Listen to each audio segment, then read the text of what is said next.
Welcome, everybody, to another Microsoft Unboxed pod. This is episode 101. I'm your host today, Kareem Anderson, and joined by David Allen. Hope everybody's doing well. And I know we've been away for a little while. You've had some life issues happen. I've had some sickness, some life issues myself, but we are still here. We are still alive. We are still breathing, and we are still tech enthused. Yes. Sorry to be away for so long, but we will catch you up on the news and keep you guys informed going forward. Thank you for your patience. Let's get started with about 2 weeks worth of news. You and I were just kind of trying to go over. So, like I said, we'll try and sum it up as best we can. Some of our stories include Microsoft extending Windows 10 support. They just can't get rid of Windows 10. We'll tell you why and even how you can, if you're a fan of Windows 10, stay with Windows 10. Microsoft's also figured out a way to cut prices, and that's by cutting RAM. The most straight through line. There's no fudging numbers. There's no, getting around some stuff. They're just saying, hey, because of RAM, we're going to cut the amount of RAM you get so that your device can be affordable. And when I say affordable, we mean relatively affordable. These aren't coming in at, $300-400, but we'll explain that. We also will briefly talk about the discontinuation of another device, which, we all kind of see as inevitable, but we'll talk about that. We're also going to be talking about Valve's Steam Machine. The news came out probably a day or so after our last recording. It might be old news to you, but we'll go over some details and see where this thing sits and fits in the gaming industry as a whole. We have a lot of gaming news, actually, by the way. We're going to be talking about Grand Theft Auto launch.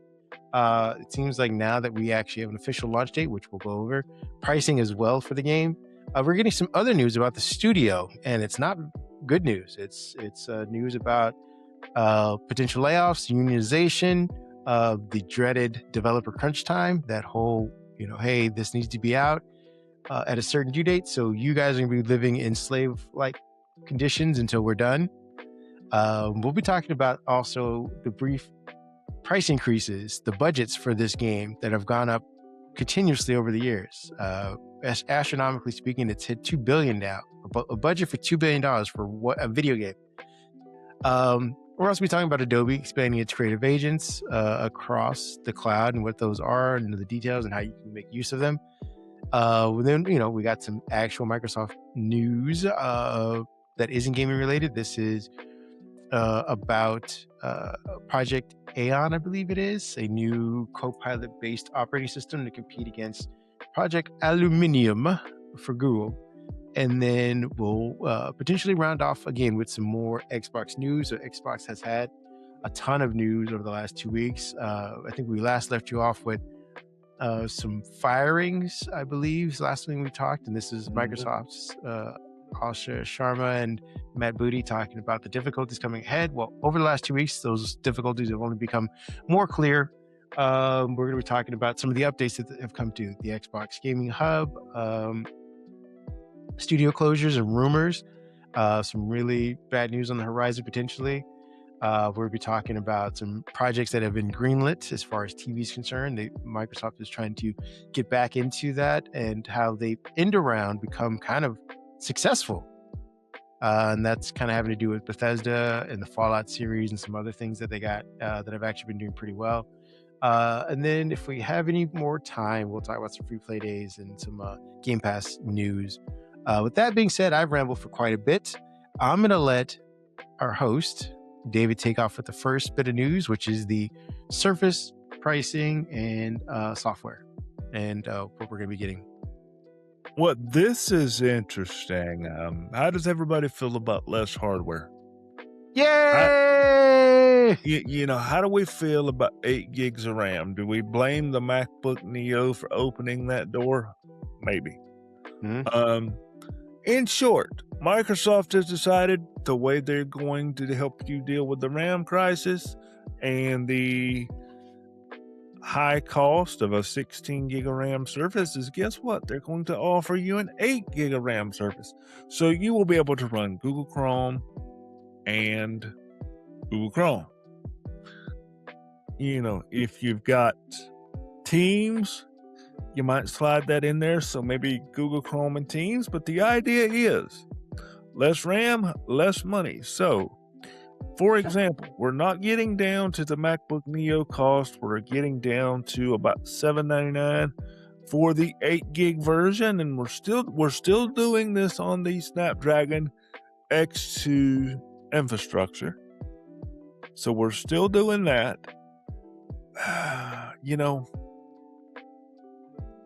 Why? I can sit here and tell you, look, you're getting an 8 gig of RAM, Snapdragon X2 laptop / Surface for $799. I can tell you that, but my question is, why? Do people want to go buy this $799 device and go, well, yeah, it's cheaper. It's cheaper all the way to the cash register. It's cheaper when you swipe your card, but when you get it home and you try to do something with it, I see a lot of buyer's remorse is getting ready to happen here. Because we've not been at 8 gig of RAM as a standard for a long time. And when I saw this post, you were actually the one that wrote this post, my friend. I started looking at just my everyday Google Chrome usage by going over to Task Manager, taking a look at that. You've got a couple tabs open, your 3 gigs in Google Chrome. You've got Windows there that needs a couple gig to operate at least. That's not counting your OneDrive syncing in the background. You're checking for updates, all the things that Windows is doing in the background for you to make sure it stays functional. Now, there was another journalist who brought up the idea of you buy this and you send your kid off to school. College is coming, parents are looking things, they're getting ready for school, they're getting ready for the new school year. Got it. I understand. But I think by the end of the first semester, your child or college student may be coming back home and saying, Mom and Dad, it just doesn't keep up. When I get my Facebook tab loaded, when I get logged into my online schooling, when I get that app open, when I'm talking in Teams, when I'm doing a video call like we are here, Mom, Dad, it just doesn't keep up. I get you, Microsoft. You lowered the price. But I just don't think people are going to buy this thing. I just don't. Yeah. I don't know what Microsoft's thinking on this end, but they aren't the only ones thinking this. I am hopeful on one end of this that the RAM Mageddon shortage will force developers to write better apps, to write better experiences. I agree. We've all relied, especially in Intel's, kind of help forge this.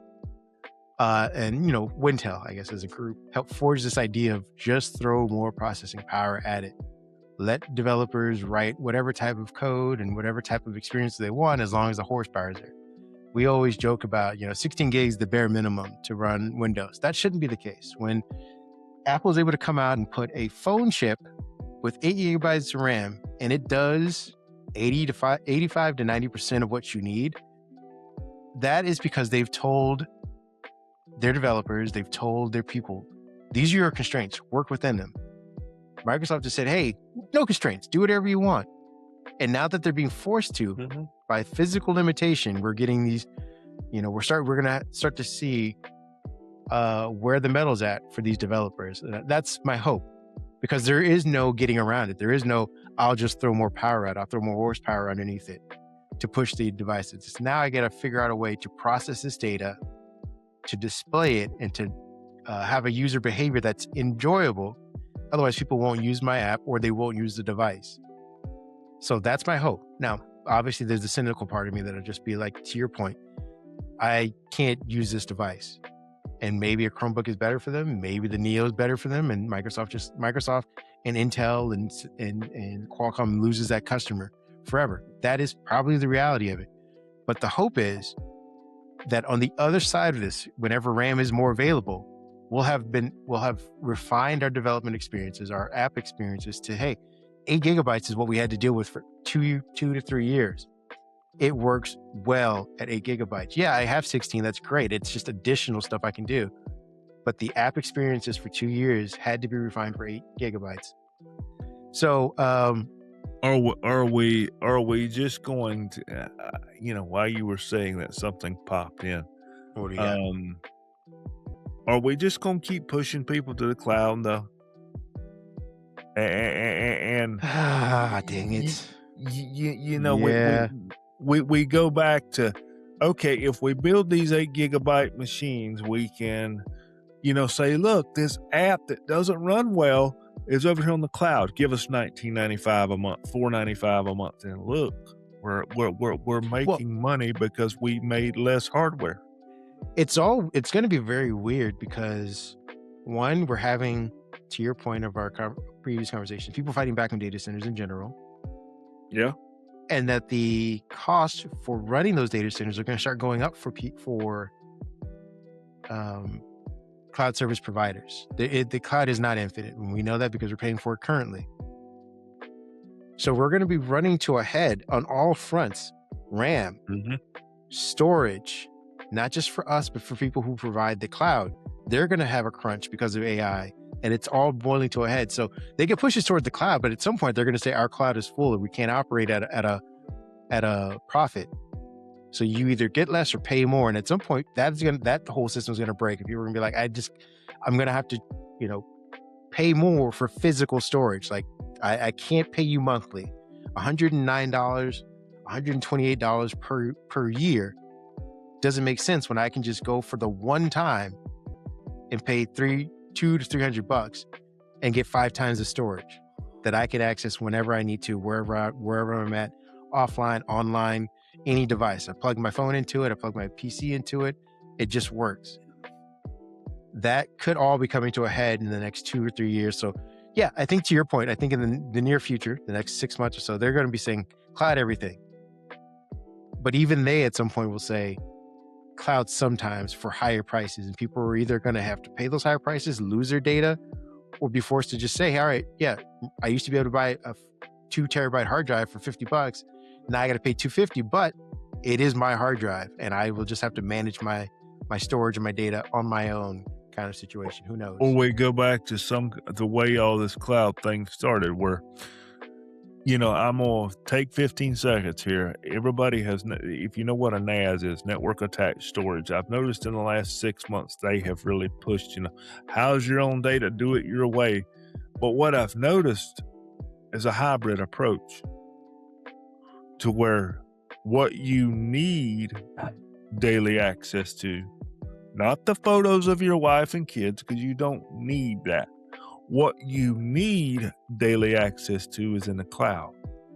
What you don't need daily access to is on your own network. Where there's some type of hybrid approach there to where you pay less for storage. Because I think we have all gotten guilty, myself included. If you save something on your phone, we're going to sync that to OneDrive for you. We're going to sync your Google Photos. We're going to sync your iCloud because you have the cloud. You have Apple One. You have Google One, whatever it is. And then you get to that point to where we've been doing this, to your point, we've been doing this cloud thing long enough that everybody's got thousands of pictures. We have accumulated a library of cloud data that at one point did not cost us enough to have to worry about it. But now everybody's been iPhoning it now for almost 20 years. You've got videos, you've got your documents, you've got 5 photos of the same picture of your child at Christmas because you took 5 photos of the same thing because you didn't think about it. It just goes to cloud, you pay your bill, you don't worry about it. When you have to start worrying about that bill, people are going to come up with that hybrid approach because they're not going to stop taking photos. We're going to continue to create photos, take photos. We're going to continue to create videos. We're going to continue to create documents. But people are going to have to do what we used to do. When you had modems, you were tech savvy enough to use a modem to dial into the internet. People are going to have to use that same tech savvy to, how am I going to put storage in my house? That's my storage that I don't have to pay for but one time. Yeah, no, I agree with you. Speaking of managing stuff, Microsoft 10 lives again. We got some news, I want to say this week, earlier this week, about the extension quietly. Microsoft not announcing this, they're not highlighting this because, they don't want people really on Windows 10, but they know that businesses are begrudgingly transitioning to Windows 11, but they need their time. So what's happened is now we have an extended window for Windows 10 support. I think the last one was supposed to end this October, if I'm not mistaken, but it looks like they're going to extend it to October of 2027. It's partly one more year, ladies and gentlemen. You get one more year. It's kind of like when your parents tell you need to go to bed and you just keep stalling. This is the last time I'm going to tell you. The last time, next to the last time I'm going to tell you. Somebody's got kids. Somebody's been a bad kid too. I've gotten this is the last warning several times. What it actually provides is, again, for $30, you can get security patches, basically monthly security patches, critical vulnerability patches, and OS hardening improvements for the next year or so. What it doesn't include will be feature updates because Windows 10 development's done, UI changes, new apps, Copilot features, and Windows 11 backports. Now, for those of you who are on Windows 10, you got some of that stuff last year. You got a little bit of taste of Copilot and some other things as well. But after October 2026 this year, if you opt to stay on, just for design aesthetics, just for your workflow, knowing where everything's at on the screen, if you decide to stay with Windows 10, you can at least get security stuff for the next year. But you won't be getting Copilot stuff. You'll be left in the dust as far as start menu optimizations and all the other kind of features that come in, and new apps as well, new apps that support Windows 10. Those will cease to work. But, hey, you could at least, part of, we were just talking about ownership, part of owning, Windows 10 and keeping it going, you can get most of what you need for another $30. And again, if you need it to be secure. What are your thoughts on Microsoft at least extending it and offering a price to do so?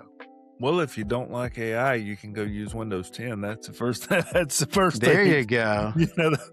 I'm kind of tongue in cheek there, but that's kind of the first thing. It's very true.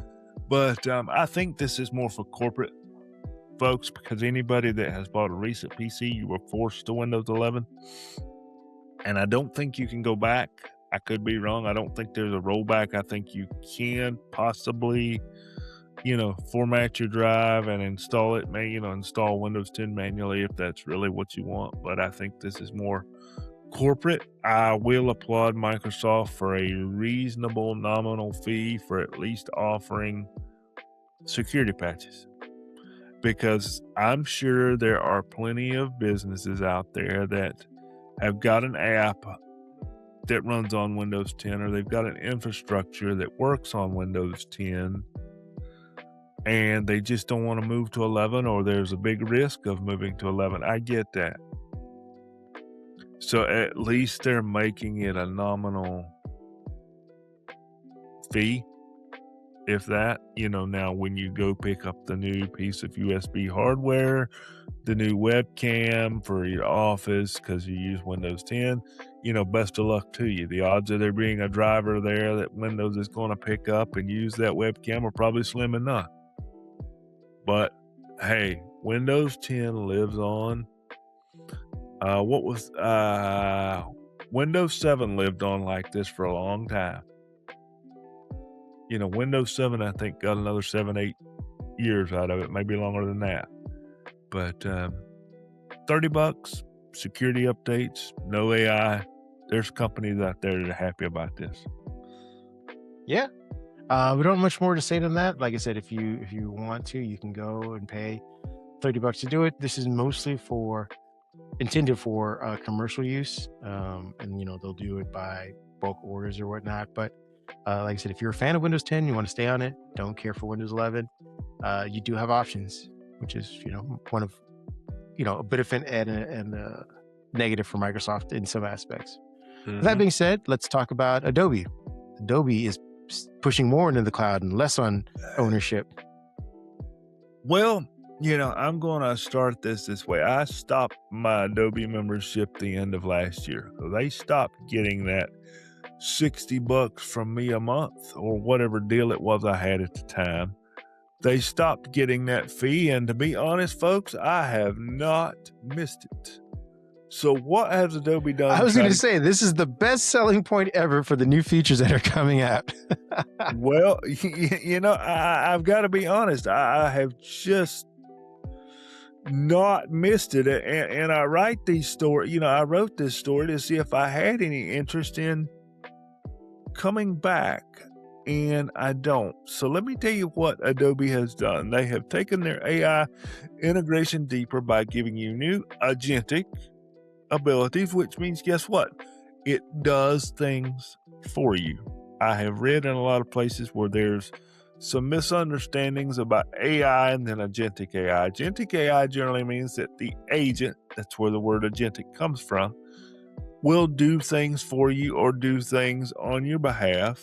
So they have mainly started by putting this in Firefly. You create brand kits, logos, quick videos. The new assistant brings creative customization and pro-grade abilities into one single conversational interface, allowing creators to describe their workflow and the outcome happens for them. So you have brand kit creation. Think about your logo, your colors, that type of thing. You've got short product videos. You've got quick cuts for quick edits. You've got where you can take your storyboards to video. They have moved some of this to Premiere, where Premiere can sort through your assets, rename clips, identify interview questions, and assemble starting edits. We've got it in Photoshop as well. You can execute multi-step edits. This is important for some folks, such as background swaps, resizing, and layer organization. You've got it in Illustrator with generate version files. That's important for some folks. Reorganizing layers, if you're an Illustrator user, that is a big deal. And pre-flight checks. You've also got it in InDesign. Apply brand updates across entire layouts and ensure print readiness. Now, for now, this is in beta.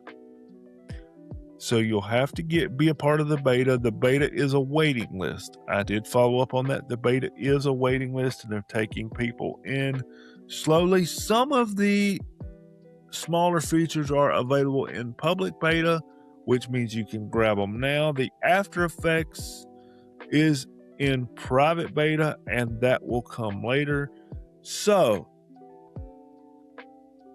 I know when I have done creative work, sometimes you hit that stumbling block, or sometimes you just don't know how to look at that white screen and get off the ground.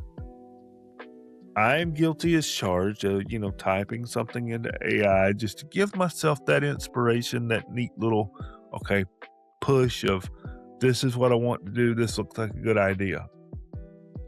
But is this enough, my question, to get people to continue to pay for the Creative Cloud membership? And then ultimately, when the cost of Creative Cloud goes up and they tell you, look, it's going up because we added all of these AI features, what happens? What happens? Well, that's my question to you. You're a tech savvy individual. You're smart. I think I've noticed my time away that a lot of people are using AI. They're using it to get things done faster. But that, to your point, contemplating what happens at the end of all this usage. So I see a lot of people probably going to take advantage of this. People who were spending more time in Canva manually piecing this stuff together will now use Firefly and some other stuff to do it much quicker to get their jobs done. Now, again, when you become dependent on it is the bigger question. What ends up happening to you? What ends up happening to the price? We've seen this since Salesforce, and I will continue to point fingers at them, brought this SaaS environment and world to us, this software as a service world to us. It's always going to be incremental charges and updates. Pricing is just going to keep boiling over and over. Whether or not people will have the fundamental and foundational ability to kind of get off of these things is going to be the selling point, or the truth through line for this. If you are creative and you're only using this to enhance what you're doing, you'll figure out, just like you did, I don't necessarily need Adobe. I'll just take the extra time to do it myself and save myself the money. If you're solely dependent on it, then you will be the customer that Adobe will continue to gouge over time. I think it is cool that it is enabling people to do what used to be, full-on studios at home. I agree. I think it's, again, it's the seesaw balance of cost versus efficiency. If you don't have to necessarily put together or go to or hire somebody, you save on that end. Unfortunately, that is a whole industry that you've just deprived of money, which will then necessitate a higher increase in what you pay for at the end of the day. So again, used to go and be like, hey, I need a full studio to do this video for me. That would employ photographers, videographers, screenwriters, and people to post it on social and things like that. Now that you can do it yourself, that's great, but that's about 3 or 4 jobs that are out of business. And if they're not contributing to the economy, that means that price of what you saved probably gets absorbed by what you end up spending on. That has now gone up because of inflation, because of unemployment and whatnot. I know it's all roundabout and ranty kind of talk about this. I will sum it up with good on Adobe for providing people this. I hope people can find the advantage in this, but I also want people to be aware of, what the implications are when you use stuff like this. I'm gonna get off my soapbox. You can go. The implication could be very simple. Somebody said something on another podcast yesterday that I was listening to. When you develop something with AI, it is great in that moment. You developed it, you did it, whether it's code, whether it's a graphic. But a month from now, AI is not going to remember that. So how do you change what you generated? There has to be some level of knowledge there sometimes to how we got to this finish line, to be able to change that finish line later, because the odds that AI is going to regenerate the same image the way you want it, probably not going to happen. Nope. But like I said, business-wise, this will keep pushing the 2 companies. I say 2. It used to only just be Adobe. But now that Canva's in the picture, continue to push both of them. Adobe's now having to keep up with people who are augmenting their workflow through Canva and other open source versions or free versions or lower price versions of Premiere and Audition and all the other things they provide. So, we're seeing Adobe reacting as quickly as it can to add the features that other companies are doing. So competition's still thriving for now. We'll see. Next story we got is, what are we going to pick on? What are we going to pick on next? I would say the Valve Steam Machine. What do you got for us on that? Oh boy, the Valve Steam Machine. Now, people want to know why am I laughing? I'll tell you. Valve Steam Machine is out in the wild. The reviewers have it. Pricing is announced. Features are announced. The device is no longer vaporware. It exists. It is real. But I chuckle because I'm asking why. And this is not a knock on Valve. Valve has done great things with the Steam Deck. But the Steam Machine, I question why. We've got the price, as we said, is $1,049 for the base 512 model, and it is available. And reservations closed June 25th. So last week or so, the reservations have closed to get this device. Now, my question is, we've got 16 gigs of RAM. We've got a graphics card that is equivalent to the AMD 6700, which is often found, for those that don't know, in some of the mini gaming PCs. So when I took a look at this device and I started looking at some of the people that were lucky enough to have a chance to review it, I chuckled, just as I just did. The device looks nice. Great looking device. But what we're showing here on screen, you may struggle to get that nice cinematic effect, because what some of the early reviews are showing is some of our older games we can't run in 1080p 60 on this device. You have to really dumb down the settings if you get 1080p 60 at all. I saw some reviewers that were checking it out that were having to drop things like Cyberpunk 2077, that is an older game that is used as a gaming benchmark these days, down to 720p. Is that acceptable for a $1,000 device that is a reskinned PC running Linux and SteamOS? Is that okay to hook to your television? I say no. Because, yes, Microsoft is pushing up the price of Xboxes. Another $100 in some cases. So you're looking at an Xbox at $7.99, maybe even $8.99. Let's go there. But you get that Xbox for $7.99, for $8.99. You've got 1440p. You've got high frame rates. You've got, and you know you're going to get that performance because the Xbox limitations and how they set up the software kits for developers to develop. Now, if you're an enthusiast like Kareem and myself, you can unwind this machine and install Windows on it. So if you want Windows on your television and you want a small-time gaming PC to cloud game, maybe on your, GeForce Now or Xbox, you can do that. But the cart was put before the horse here. Great concept. Steam is a very easy operating system to use. It is very user-friendly. It makes gaming accessible. That is why the Steam Deck, I keep trying to call it the Stream Deck, that is why the Steam Deck did so well. It made games accessible and easy to play.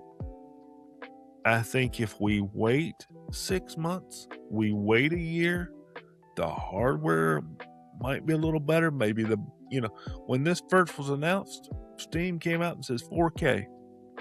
If you notice, they backed off of that in the marketing a little bit, even removed 4K in some cases. What if we'd waited a year? What if we'd waited 2 years for the Steam machine? 1440p gaming on my television? PC gaming? I'm suddenly more interested in giving you that $1,000 for that device. I would probably very much give someone $1,000 for a turnkey Steam Deck that would play 1440p gaming. And no, I'm not talking about the homebrew versions that are out there. I get it. The enthusiasts since, SteamOS is available have gone crazy and they've made all kinds of homebrew versions. I'm talking retail versions. You give me this 1440p gaming on my TV screen. You tell me you want $1049 for it. That's a different conversation. But I feel like you're wanting $1049 for the last version of Xbox here at this point. Yeah, I'm only going to push back insofar that I think they wanted to hit a different price point. I think when they had developed this, they talked about it. So now they're forced to put it out. To your point, now it kind of begs the question, why? But if I had to answer that and answer it 2 years ago, 3 years or 5 years ago when they started developing it, it is the idea of not having to use your computer in your living room, I would assume. That is I'm assuming that's a selling point. If you don't have a gaming computer, if you don't want to keep updating for a gaming system, you don't want to, maybe you want at this point in time, I just want a thin and light. I don't want to carry around an Alienware or some bulkier Razer that has, gaudy lights and fans everywhere. I want the new MacBook now. I'm gonna get myself a Neo, but I still want to game PC wise. I don't want to be locked into Game Pass. I don't want to be slapped in the face by Sony with whatever decision they're going to come out with next week. I'm just tired of that. I want to play my PC games. I have an entire library of it, or I'm exploring that maybe because Steam does have deals. Like, it's something you don't see as often with PlayStation and Xbox when it comes to hard physical copies. It's once that price is 60, it's 60 for a long, long time. On Steam, something can come out for $60, and 3 months later, it's down to $20. If that's the idea, that's what this machine is for. And I think it's for those people. It's not necessarily for you or I who can get by with the Game Pass, who can get by with the PlayStation subscription, things like that. I think this is for people. And I think at the end of the day, this may be a value add when it comes to the prices we're about to see for next gen consoles and the limitations they will have within that. I know Microsoft wants to make a version of this where you can have access to Game Pass plus everything else. But Steam is already that if you don't want to wait until 2028 for the Xbox and whatever it can and can't do, you can go out and buy this thing and get roughly the same experience. You can get Game Pass on here. You can get this access to the Steam software and stuff like that. So I think it's unfortunate that it had to come out as high as it did. Again, I think they envisioned something else 5 years ago when they were developing it. But I think there's still a market for people who want to just get away from the tower, get away from the bulky laptops that need to be updated every 3 years or so because the batteries have just completely died and are not useful. This device is not useful plugged in. If you're going to do something plugged in and dedicated, let it be small and let it be dedicated to that section. And maybe it's in the living room. I don't have to unplug it and put it on my lap to do work and then plug it back in to play games. I can just say, all right, let me grab my tablet. Let me grab my lighter device that has 14 hours of battery that isn't dedicated to running my games anymore. And I'll just use this thing. That's my only argument for it. So I'm kind of going to lead it. I don't know what story you had in mind next. I'm kind of going to lead us somewhere and see where this takes us. What do we got? So we've been talking about the elimination of disc this week. Sony is wanting to eliminate game disc, and Xbox says they're coming up with a plan to allow you to copy the games on disc to your console. All right, and you just mentioned a small device.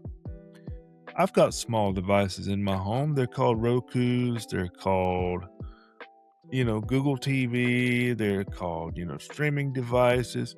So you want to take my physical copy of my game away from me, which means I need bandwidth to be able to download my game. You kind of see, you see where this is going. So if you've got that small device hooked to your TV, whether Steam, Microsoft, Apple, whoever, it streams.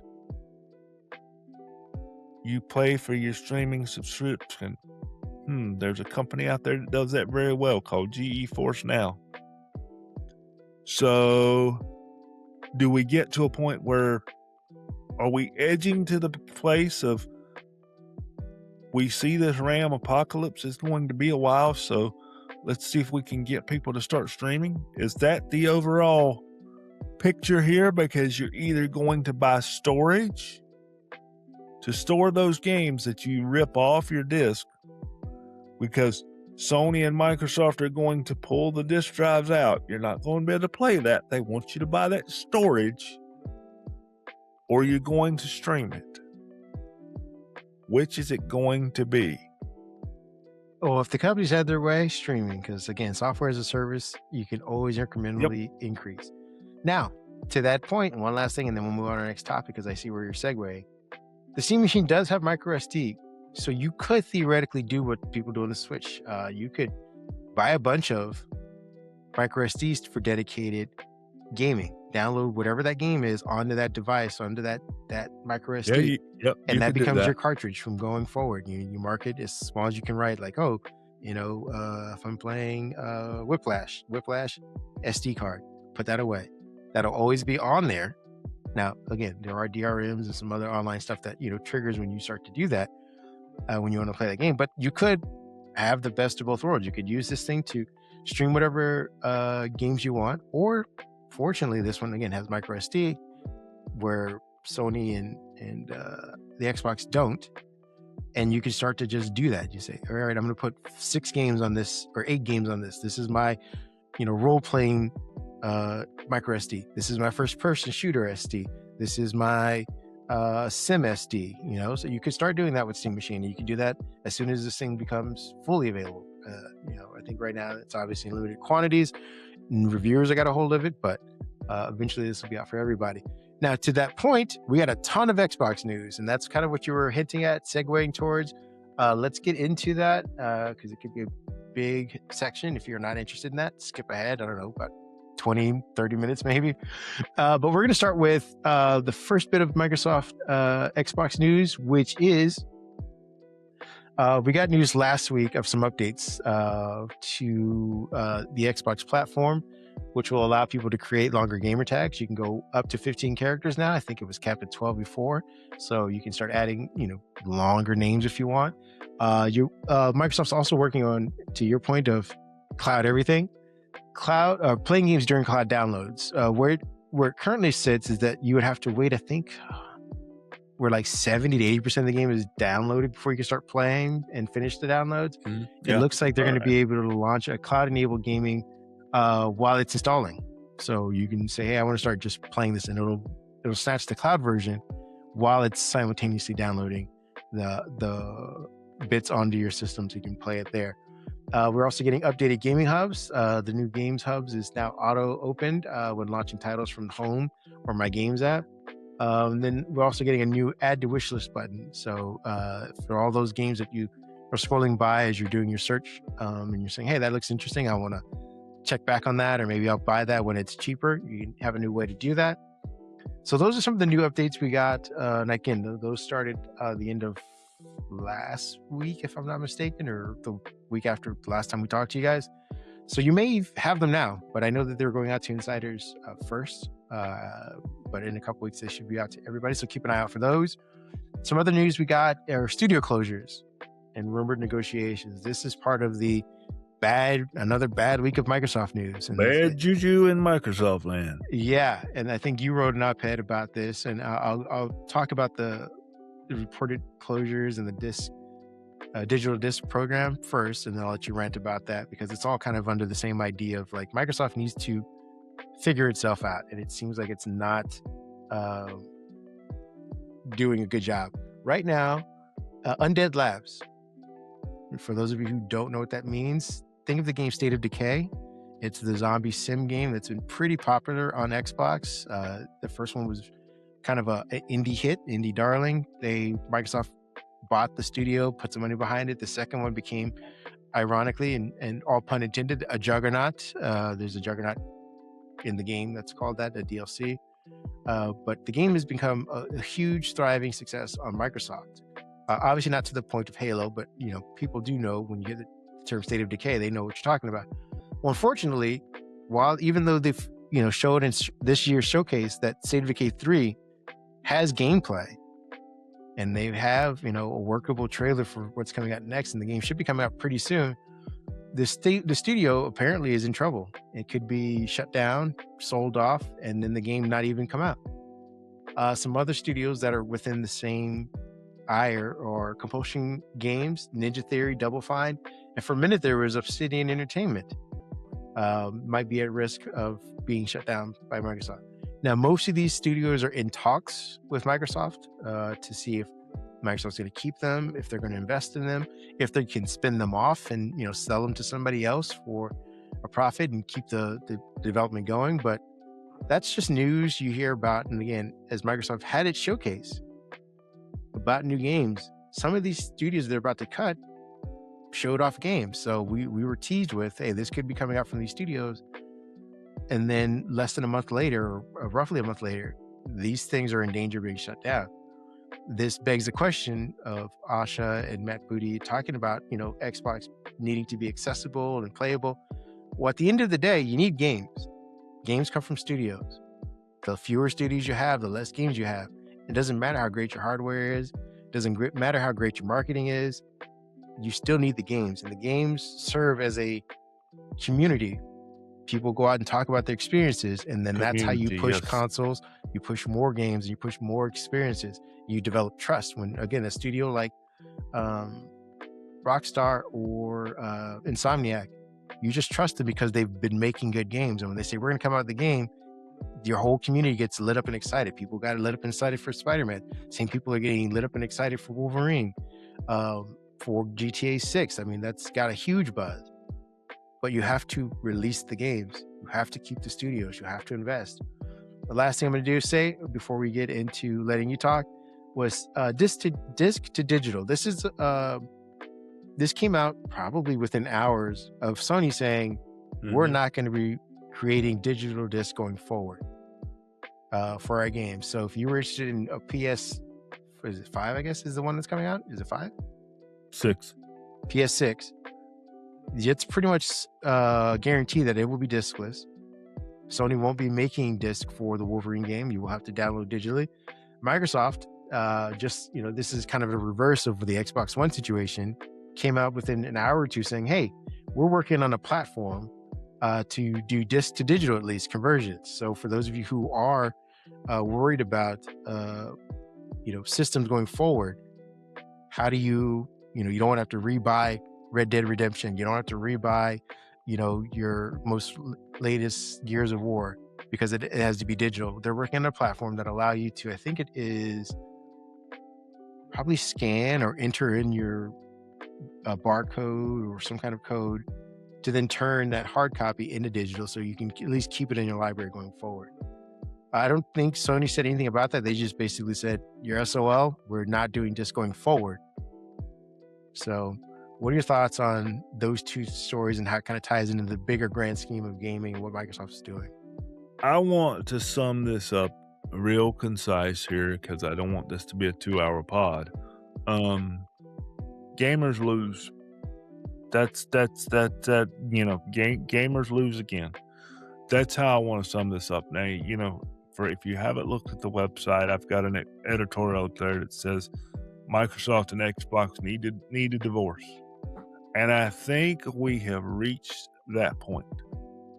I think we have reached that point to where if Microsoft was to come out on Monday after the holiday weekend, was to come out and say, look, we have sold the Xbox rights for hardware to Lenovo, Asus, MSI, pick a gaming PC, a well-known gaming PC manufacturer, I think they would be cheering in the room. Because Microsoft has always said that they lose money on hardware. They make it back on subscription services and accessories and licensing fees and all that good stuff. But if we don't have games, to your point, why do we need the hardware? Think, folks, if we don't have a game that we want to play, that we want to come home to, that we think about at work, to your point, building that community. I'm an old man, in my opinion. I am mid to late 40s.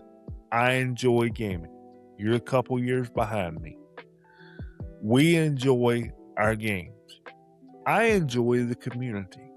I enjoy putting the headset on, having conversations with my family now that I've got nieces and nephews that are old enough to play, and we're cheering in wins and we're, belly aching in the agony of defeat. That has nothing to do with the hardware that I'm on. That is the game experience. That is what that developer brought to my screen, no matter how I choose to access it. Whether it's disc, whether it's digital, whether it's streaming, whatever. That developer, that graphic artist, that storyteller brought that to my screen. If you don't have good studios and titles that people are talking about during the workday, that the kids are talking about at school, that they can't wait to get home and play.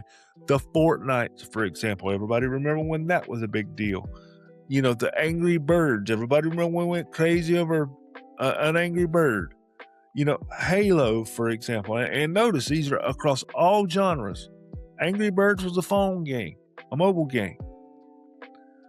They were fun. They captured discussion, attention. Pokemon. That was something. That was a game that everybody played on their phones and their devices. It got people's attention. Had nothing to do with hardware. We found a way to play it. Without good games, without good studios, we have no gaming community. You can put anything on the shelf at your local Best Buy that you want. Without games, you're not going to get it. To your point, what you're showing here, a trailer from the Xbox Game Showcase this year for State of Decay 3 looked to be a great game, is in danger of being canceled. What is Microsoft doing? I can tell you in a real short sentence. Cloud and AI matter more than your fun and your entertainment. That money has been funneled. We see it. We have reported on it. Microsoft Cloud and AI is the cash cow. As I said in my editorial, Xbox feels like a dinner gone wrong that is sitting in a closet. That's all the room, that's all the space you got, and it's left there to, no pun intended, decay. And I think that's exactly what we're seeing. We're not seeing this from Sony. I've not seen Sony say, "Oh, we're cutting 10 studios that we work with." I've not seen this from Nintendo. As I said in my editorial, they're welcoming you with open arms if you're interested. Go buy a PlayStation. Go buy a Nintendo Switch. Well, Microsoft needs to get their you-know-what together and figure it out, or give gamers that divorce and let somebody else give it a try. I don't want to say Xbox has run its course, because there's still plenty of things in it that are good. Game Pass is good. The hardware itself is good. The management and titles and games over the past 3 years, not all of them, but the way this is being handled seems subpar to me. And I'm tired of, as a gamer, I'm tired of paying the price for billionaires. I want my slice of the pie too. I want a game. I want to have fun. I want to spend money to contribute to the gaming community. Gaming does a lot for people. It's an escape. This world is hard enough. Don't take our escape away from us. Give us that 30 minutes, that 45 minutes, that hour. It's a holiday weekend here in the United States. Don't make us think about what we want to play. Just let us sit down and play. That's it. It's not hard. Yeah. Let us play. A little bit more Xbox news we got is that last 2 weeks ago, we had some reporting on several Xbox projects. Ironically, despite all of the bad news, they seem to be in this weird jubilation of wanting to greenlight more co-entertainment partnerships to host things or produce things, such as a Gears of War Netflix film, another Minecraft movie, some grounded animations based on their properties from Xbox. Hi-Fi Rush was an animated adoption that they're thinking about. Sea of Thieves TV project. These are things that are supposed to be coming out. A Halo movie, I think, from Paramount Plus as well. All because, on the back of the success of Fallout. Again, Microsoft stumbled into that one by buying Bethesda, but it has proven the people are loving Fallout, and people who have never seen or played the game are liking this show. Now, it all depends on, obviously production, developers, writers, and how they adapt the properties. But, you could mine a lot of stuff, and maybe that feeds back into the community, which will get interest, which will get games approved. right now, I think a lot of things are being made on calculations. To your point earlier of what Microsoft's doing, they're just crunching numbers and they're not necessarily listening to the cultures. I don't know if they're in the Reddits, if they're in the Blue Skies or the X Twitter or whatever it's called, in those communities, talking, feeling the fervor for these products, for these pieces of entertainment, to say, hey, there is a culture here, there is a community willing to spend for this thing. They're just looking at the raw numbers saying, all right, well, that community is not big enough to sustain it, I suppose. We need bigger, we need better, we need guaranteed.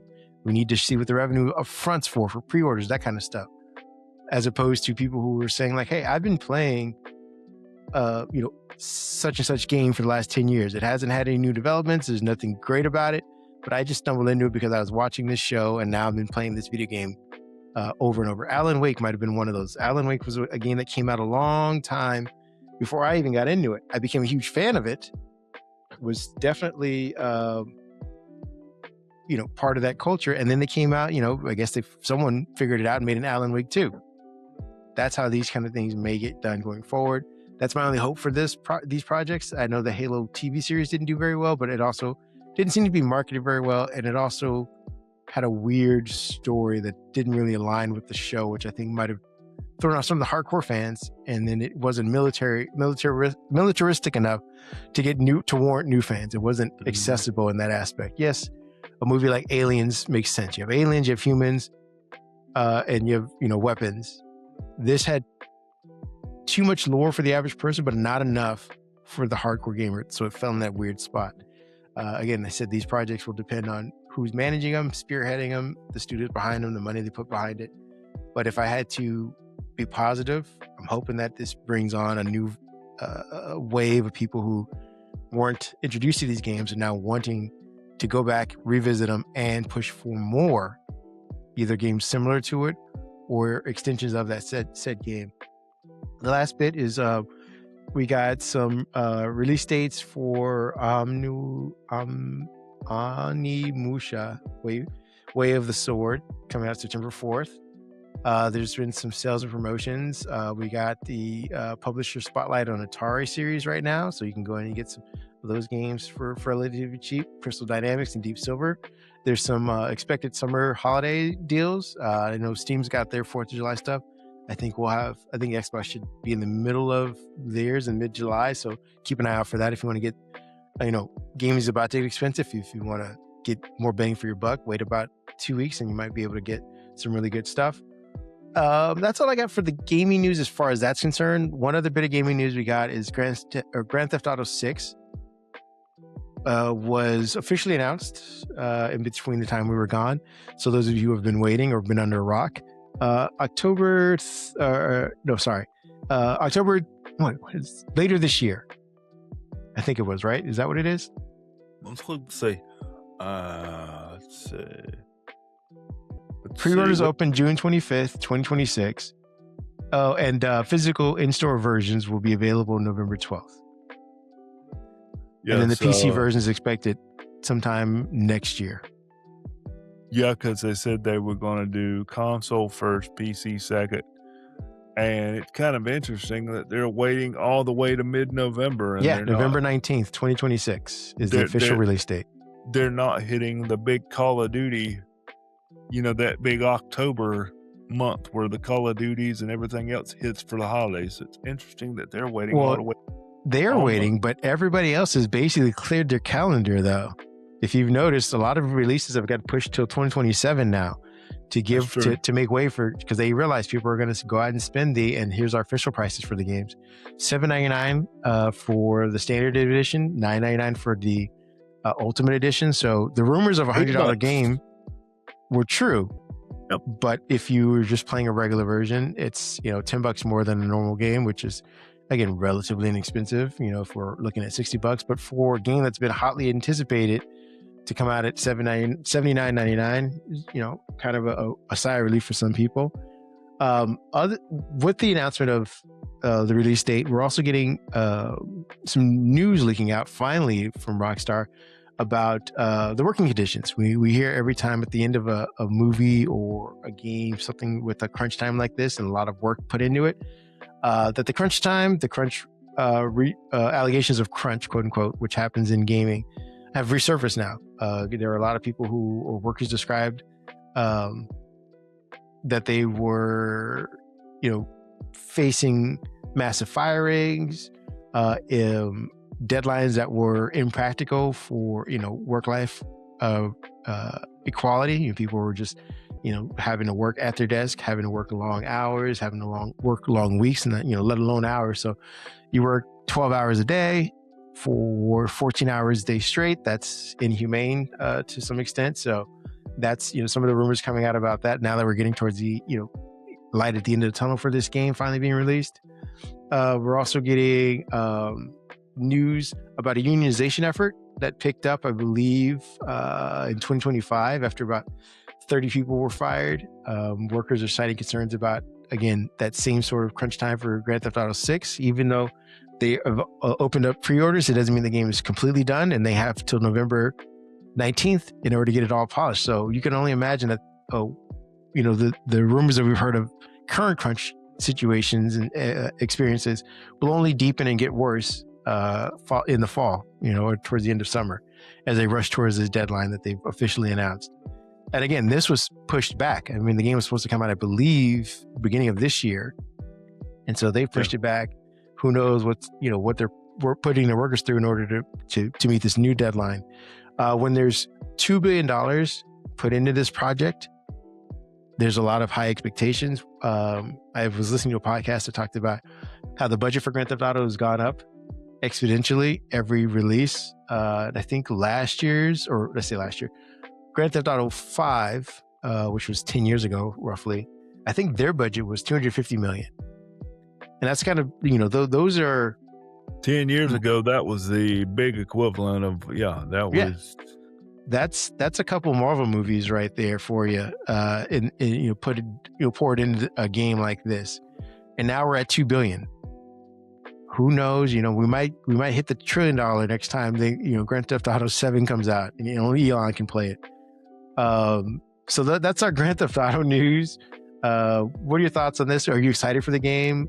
Nope. There you go. Moving on. I try, it has nothing to do with the Grand Theft Auto series. When I saw $80, yeah, that turned me off, because there's no game, and it kind of mixes everything we've talked about here in this episode together. There's no game that is $80 that is going to be good enough for me to pay $80 with where we are. What new feature does Grand Theft Auto bring? What new gameplay mode does Grand Theft Auto bring? What makes me want to go spend that $80? I feel like gamers are paying for the delays on this one. Now, if every game was $80, one, I think there'd be a lot less game sales. Two, it might make the Grand Theft Auto pricing look a little better.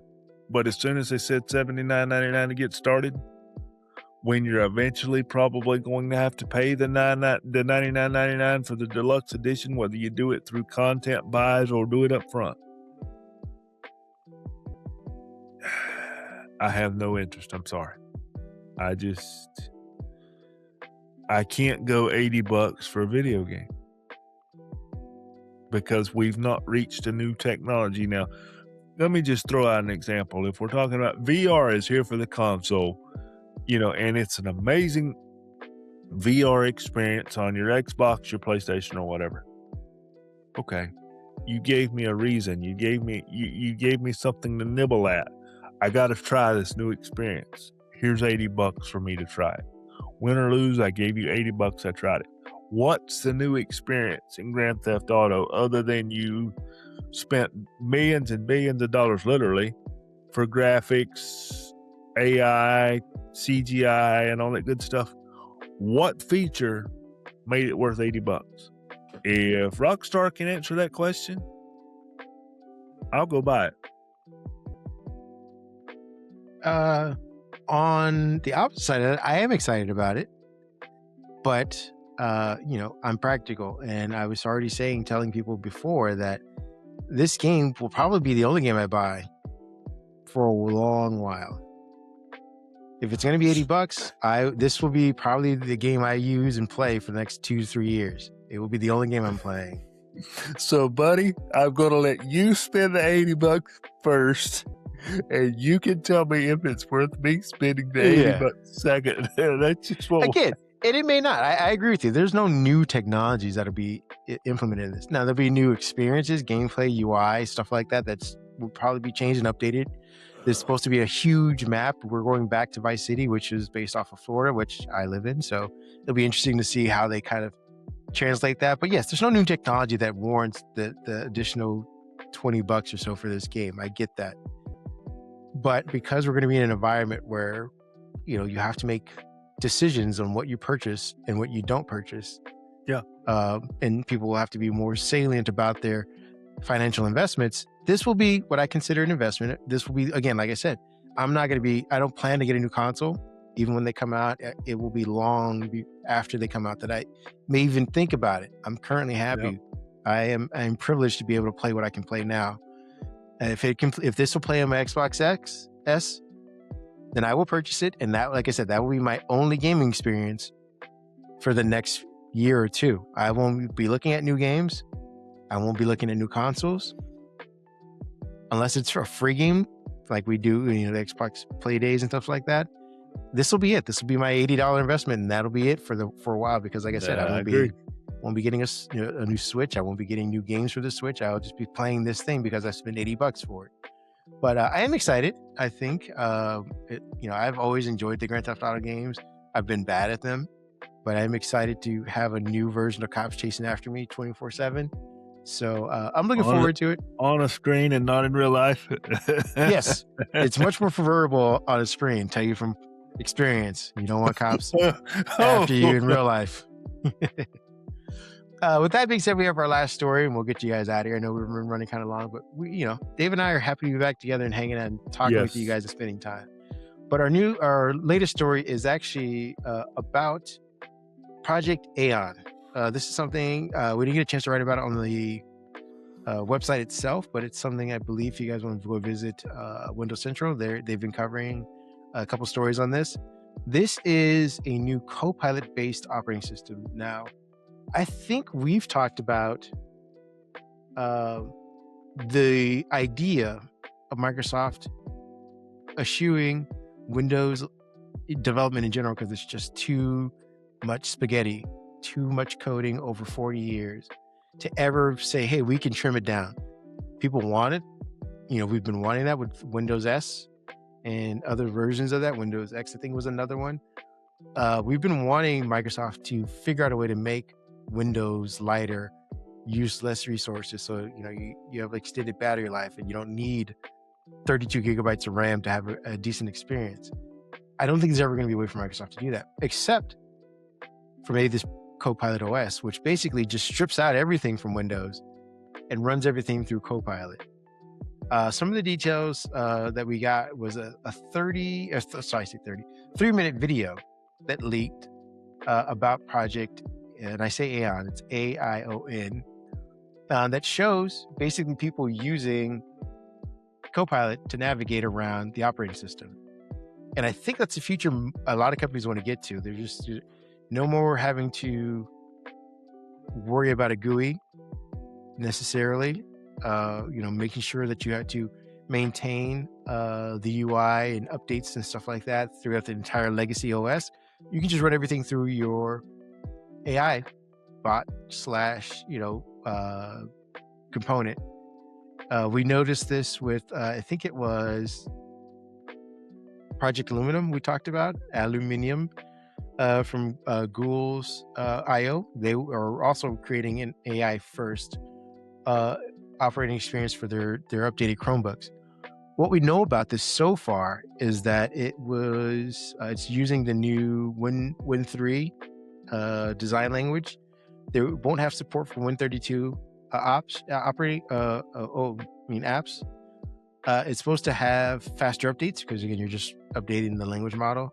Longer battery life because you're not going to be surfacing a ton of extra OS resources running at once, and it's supposed to be higher security because again, everything's confined to the LLM necessarily.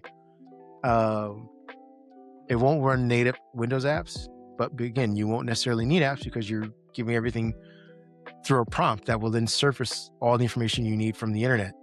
It will grab all that information that was necessarily you had to go manually hunt through apps. It'll just provide it for you in the UI. So what are your thoughts on that before I give more details about it?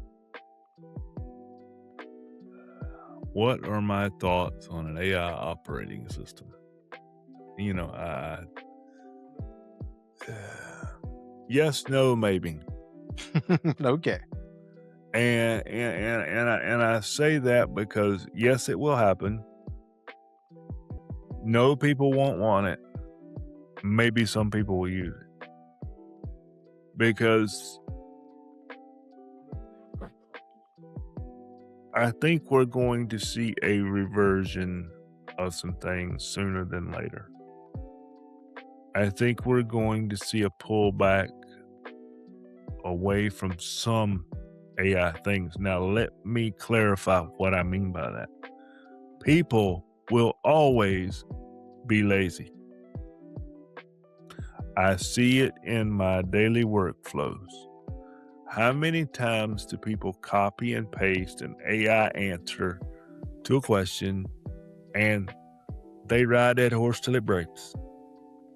Right or wrong, AI said it, that is it. I did not have to research it. All I had to do was copy paste. David, that is the answer. Do you see that right there on that screen? AI told me that it is correct. There will be that group that will want this operating system or an operating system like this because AI is the truth. Now, I say that in quotes. And there's going to be people that realize that AI makes mistakes. I'm not going to rely on that. So they get the hybrid approach, kind of like what Windows 11 is now. You know, AI is over there. AI helps you. AI is part of the game. But I double check it and I do my own work. And then there's going to be people that go, nope. Because that data center over there that I know nothing about jacked up my power bill because I've heard that buzzword data center.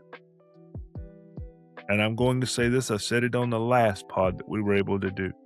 Folks, we can cut off data centers. I don't have a problem with it. I say that tongue in cheek.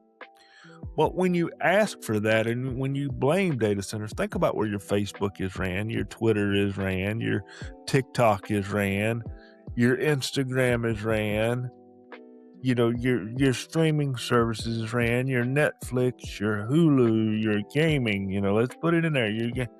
So think about what you say, what you're willing to live without, what you're willing to pay more for, what you're willing to adjust. When you start putting these things down and saying no,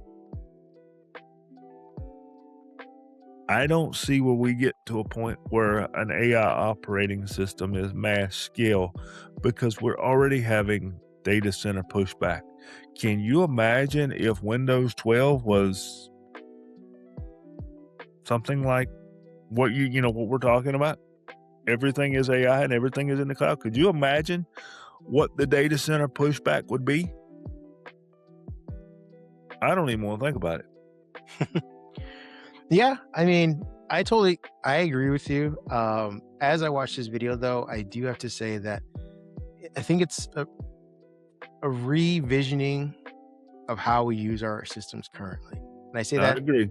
I say that by someone who has been privileged to be in the consumer version of this. Now, I know there are a vast majority of enterprise people who use their systems offline, which is why Windows 10 will still be fine, where they bought a device and it's been flashed and frozen in stone from the point of that purchase and doesn't connect to the internet. It just runs whatever apps they need it to in that spot. I totally get that. But for the most part, for most of us, most consumers, our devices need internet. It's hard for us to, take our devices and start, just working on a project, mostly anywhere. Typically, it will need to connect to the internet to access an app, to access information from the browser, to update data if you're doing data entry. If you don't have the files saved directly on your device, you need to pull them from the cloud or pull them from your company's server, things like that. You will need internet of some extent. When I say it's a revisioning of that, we don't necessarily need AI to run this operating system. It's using a lot of internet resources, a lot of stuff from the servers that are currently built in order to access, the UI and move it around in certain ways, at least from the demos that we've seen. This demo was actually a year old, so who knows if they've updated it since. Microsoft never released it. It was leaked, so I don't know if, they've been playing around with it. And I'm sure they have versions of a Windows operating system that runs on a bunch of different things. This is just one that starts to make sense when you think about how much Microsoft has been pushing Copilot. The other benefit of this, aside from being able to cut off the legacy Windows environment and move on to something that's faster and more obtainable and accessible and easier to use for people, is that you might get away from the Windows license, which means your device prices go way down now. If Copilot is just the thing that they need access to, maybe you have a different fee for that for these people, or maybe the people will decide, hey, I will put aluminum on my, new Lenovo or my new Dell, whatever. I don't need Windows. I just need access to the LLM. And again, part of the price increases that we see for a lot of these devices is the licensing fee right off the bat for Windows, and then having to put in Intel chips. If you can get rid of that licensing fee, and if you can start getting negotiations with the new NVIDIA chip, Qualcomm, AMD, whatever's cheaper, we might be able to start seeing, that $500 or I guess $700 mark down to $500. And it's a really good computer. A computer that gets you 14 hours of battery life, doesn't need a fan necessarily, who knows? Those are the things, the benefits I see from this. The other thing I see from this is that, again, I personally don't use the start menu to organize anything. I use it to search for things. I don't either. When I hit the start menu, it's to search for the next app that I need if it's not pinned to my desktop. Looking at the way that we saw, and for those of you who didn't get a chance to see the video, it's basically the same thing. You hit the Copilot button to start searching or start an action, to start an activity, to start an experience. You don't necessarily need the rest of Windows to clutter that up. You don't need control panel. You don't need settings. You don't need the file explorer. You don't need all these legacy things that hold back Task Manager, because it's not a bunch of different things open all at once on your operating system. When you start up the system, when you boot up the system, part of the reason why Windows takes forever is because it's launching up, potentially hundreds of different things all at once that run in the background that you never see or experience, and they all have to run exactly as is, or you might have a crash. If you can strip all that away and just say, hey, Copilot's the only thing running, and it's pulling in things, it's creating its own browser, it's creating its own web experience, it's searching the files online from somewhere else, it's not using its own structured file system that maintains resources when it's open in the background. If Copilot is the only thing that's running, you don't need Task Manager anymore to say, all right, shut that down because it's using too much RAM. Shut this down because it's using too much GPU. None of that. You don't have to navigate and wrestle with your operating system. That's my benefit for this. But to your point, it is entirely a lock-in future that I do fear. But I'm excited. For those of you, again, who didn't get a chance to see it, just imagine just stripping your entire taskbar away from everything and putting Copilot as the only thing centered in the middle and launching everything from there. You get the, search for this app or this file, and Copilot will bring it up instead of File Explorer. You don't need Edge as a browser, because what ends up happening is Copilot will open an experience within its own, windowed environment that will be pulling from Edge, pulling from Bing. You won't need access to necessarily as many apps, because it'll just go grab the experiences that you need. So if you're searching for a song or something to play, or if you're looking for someone's Instagram photo or something to like, you'll pull it from the internet from Edge, from Bing, whichever one's your provider. So that's there. I don't know how notifications will work on this thing. That they didn't really show that in the demo, but for those of you who want a chance to look at it personally and not just for my description, you can go visit Windows Central on YouTube. Zach walks through it, and I would recommend you guys taking a look at it. Again, this is a year-old project. Who knows if Microsoft's still even developing and working on it? But it is something I think that can help them become competitive in the future, justify their huge push towards AI, and have it make sense as opposed to pushing AI on Windows and people saying, I'm already used to this. For those of us who are ready to jump into something new, this might be the thing. And for everybody who wants Windows, you got $30, go get Windows 10. With that being said, I think we're going to bring it to a wrap. We're going to let you guys get out for your 4th of July, and you guys spent enough time with us for right now.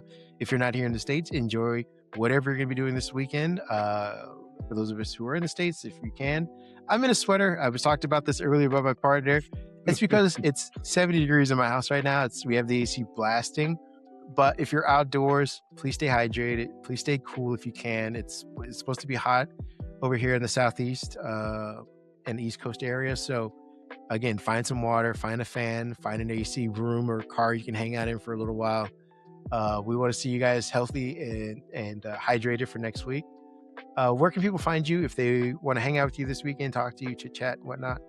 Sure, I would love it. David PAJ 1978 over on the Blue Sky. Jump over there, say hello. You can find me at Happy Hulk on Blue Sky as well, or Happy Hulk 1 on Threads if you dare. But like I said, try not to be online if you don't have to be. Maybe at night when you're cooling off, maybe that's where you're at. But if you're out and you're in an area that's going to be looking nice, go out and enjoy the weather, touch some grass. Again, you don't have to. If you want to be indoors because it is hot, do that as well. But maybe read a book, listen to some music, take a nap. I hear naps are great. It's something I missed since I was a little kid. I might have to explore one of those this weekend. A nap. Yeah, right? Thank you guys. We'll see you guys again next week. Thanks, guys. Have a good weekend.